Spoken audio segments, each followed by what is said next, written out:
Ahoy, me hearties! Pirate Dwayne back to join you for another adventure, as today we read Bunnicula in the Howliday Inn. Always remember that as we go through these amazing adventures and read these outstanding stories, all you have to do is press the CC button in order to follow along with the words.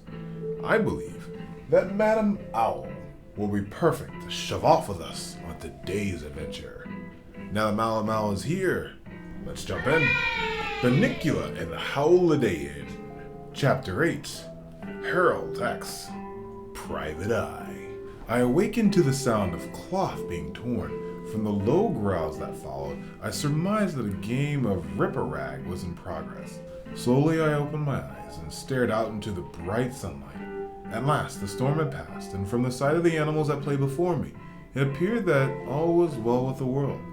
Max and Georgette and Taxi tugged what looked like an old towel. Heather sat sunning herself while Howard dug at the earth in the far corner of the compound. Lyle was wrapped around a ball of some kind, kicking at it with his hind feet, and the scene was so inviting that, for one brief moment, I wanted to run outside and join the play. And then I remembered Chester, and my heart sank. The thought occurred to me. Someone out there, someone seemingly innocent frolicker, was really a cold-blooded killer. I could play. How could I play with a murderer? I asked myself, and who could it be? Who could it be? I'd cast my eye over each of them. Georgette let go of the towel and merrily darted back and forth, nipped at Mac's ankles. Sure, I thought, she was the reason to be happy. With Louise out of the picture, she's got Max all to herself now. He didn't seem so miserable either, I noticed. How quickly his grief had spent itself.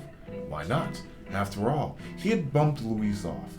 No one but Chester knew. A little poison in Chester's food, and there was no more need to pretend. Soon he and Georgette would run away together. Everything was going according to plan. Why shouldn't he be happy? In Taxi, I watched as he collided with Max's shoulder. He fell into the grass and rolled around, scratching behind his back. Max ran off with a rag, waving in the air. Suddenly, Tax lurched onto his feet and picked up the challenge, grabbed one end of the rag from Max. They tugged in opposite directions. How pleased Taxi must be, I thought, if he were the culprit. After all, he'd wanted so badly to impress Max, to be his friend, and now it appeared he had given Max everything he could ask for and more. And in turn, he'd gotten everything he'd wanted too. It was not easy to forget Taxi's interest in murder by poison. How excited he'd been when he'd first mentioned it to Max and me. No, he might appear to be on the surface to be a dumb little dog, but Taxi was no dumb dog. The sound of scratching drew my eyes to Howard. What was he doing, anyway? He seemed to be digging a hole, to bury a bone, I thought, or perhaps something else. He kept looking furtively over his shoulder, as if he were afraid of being caught. My glance fell on Heather. How strange the two of them were. Perhaps Chester had been right. Maybe they were werewolves. I vowed to keep an eye on them. Suddenly, Lyle sprang up and attacked a leaf that happened to blow by the passing breeze. Gotcha, you little devil, he cried. You thought you could escape the long arm of the law, eh? Well, take that, and that. He bludgeoned the poor leaf into a fine powder. He was an oddball, no question about it. I remembered the threat to Louise. Then his words the night before popped into my head. Let's string up, he exclaimed as they ran off. Lyle was just as crazy enough, I concluded, to carry out his threats. Murder would be as natural to him as playing with a ball of yarn was to most cats. Just then the door of the office opened, and Harrison stepped out, coming in my direction. Hey Harold, he called out cheerily. It's about time you were up. You going to sleep all day? Wolf, I answered. Oh yeah, what kind of thing is that to say? Frankly, I wasn't sure to myself what I meant by it. He opened my door. Come on, he said. It's almost time for dinner.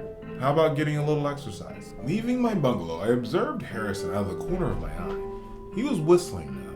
His cheeks were puffed out and red from the force with which he blew his melody. Such it was, through his lips. Gee, he seemed happy, I thought. There was a twinkle in his eye as he patted my head and said, Good boy, Harold. From somebody else, such good cheer would have been normal behavior. From Harrison, it's definitely suspect. And if he's the one I thought? Maybe in cahoots with Dr. Greenbrier, as Chester once suspected. Maybe they're doing some kind of awful experiment in the laboratory, and a shudder went through me as poor Louise and Chester in the laboratory of the mad doctor. I didn't let myself think about it any longer. Harrison went back inside, and I surveyed the scene before me. Georgette and Max had gone off by themselves. Taxi was rolling on the ground alone with the remains of the towel. It was at that moment I decided to take matters into my own paws. I remembered something Chester had once said. I had refused to go along with him to investigate. I'd promised him I'd stay home and think about it. Sure, he'd said. You may think about it, Harold, but I'm the one who will do something about it. What do you mean by that? I asked. Cats are doers, dogs are not. That's what I mean. I think you may be overstating your case. Think what you will, he said as he walked away. The fact that I am the one who's trying to do something while you, oh passive pooch, wrap yourself around your food dish and do nothing. Once more I felt the sting of Chester's accusation. Do nothing, I thought? I'll show him. He's not the only one with a brain. And so, with gritted teeth, a great sense of determination, I set out to unearth the truth. I decided to start with Taxi, and I figured I'd catch him off guard with a direct assault. What do you know, Taxi? I queried. Taxi looked at me blankly. Perhaps that had been a wrong approach. I tried again. How are you, Taxi? Oh, hello, Harold, he said, as if seeing me for the first time. Some storm you've been having, eh? I asked him. Oh, I'm all right, I guess. What? Fine, thanks. There was a pause as Taxi and I looked at each other. You asked how I am, and I'm telling you I'm fine. Oh, yes, I see. How are you? I'm okay, I guess. You're welcome. Huh? Oh, I'm sorry. I thought you were going to say thank you. For what? For asking me how you are. Oh, I said, I'm sorry. That's all right. Thank you. You're welcome. I looked at Taxi a long time. Suddenly, I couldn't remember what I wanted to ask him, or why. Knowing Taxi, I decided was definitely one of the more confusing experiences. You're probably wondering how I got the name Taxi. Taxi mumbled so softly at first, I thought he was talking to himself. Well, no, I really wasn't. Then I'll tell you, Harold. Thank you, I said, wondering when the dinner bell would ring. You see, I was owned by these people in New York City who thought that when they took me out for a walk, it would be cute to call Taxi. People who live in New York City think things like that are cute. It's all the air pollution that does it to them, I think. Anyway, for a long time, whenever they called Taxi, I thought they were calling a taxi, so I wouldn't come. And the taxi drivers thought they were calling a taxi, so they'd pull up. So all the time they were getting all these taxis they didn't want, and taxi drivers are getting mad at them. While I was wandering down the street because I didn't know they were calling me. What happened, I asked. Eventually I figured out that Taxi was my name. But by then, I think they'd gotten bored with the whole thing. They bought roller skates and gave me to their cousin who lives in town here. Air pollution's a terrible thing, I commented. Taxi muttered as he rolled over on his back. Just then I remembered why I'd started the conversation in the first place. Interesting, I thought, how neatly he'd gotten me off track. Taxi, I want to ask you something. Oh, hello, Harold. Where were you on the night of, last night I asked for it rightfully. Huh? Your whereabouts last night, Taxi. My what, Harold? Your whereabouts. Taxi looked up at me as if his brain were gone out to lunch. Where were you last night? Oh, why didn't you say so? He paused for a moment. Now I had him. I could feel it. In my bungalow, of course, just like everyone else. Why do you ask? Oh, he was a slippery devil. But I wasn't going to be fooled easily. The truth now, Taxi, I said. Tell me the truth. Okay, he said. That's better, I replied encouragingly. I was in my bungalow. You said that already. I know. Why are you telling me the same story? Because it's true. And you asked me to tell you the truth, didn't you, Harold? Yes, I did. I could see myself beginning to falter. I'm sorry about Chester, Taxi said, then in a voice of sympathy, completing my falter. Want to play Rip the Rag, he offered. Downhearted, I began to walk away. No thanks. I began to call over my shoulder. Maybe another time. Okay, Taxi called out lightly. Bye, Harold. And then he returned to the tug-of-war with himself. Not feeling particularly encouraged by the results of my investigation thus far, I was almost ready to give up and go home when I saw that Howard had stopped digging and was now sitting next to Heather in front of their adjoining bungalows. As I approached, I watched their heads move up and down, and I couldn't help but think how terrific they look out the back of a window ledge of an old Chevy. Good afternoon, I said. They'd stopped talking immediately and stared at me as if they'd been caught chewing on the leg of a dining room table. Neither said a word. I cleared my throat. Good afternoon, I repeated. They glanced into each other's eyes. No one spoke for what seemed like a very long time. In a tiny voice, Howard said finally, "Good afternoon." There was a long pause, and I decided to plunge in.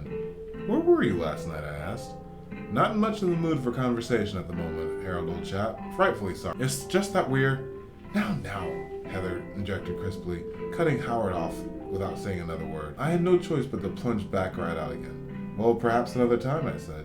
Yes, Howard said, with a crooked little smile. "Another time," Heather said firmly, and then, just to make certain I got the message, she added, "Goodbye, Harold." "Goodbye," I said, walking away and muttering under my breath, "It was nice talking with you." Fortunately, I had no time to brood further over my lack of success, for I saw Max and Georgette were coming towards me. I felt a little nervous. After all, they were the prime suspects. I didn't want to blow my examination. I considered how best to approach them. Clearly, they were too smart not to recognize a direct attack. No, with them, I reasoned, I would have to be subtle.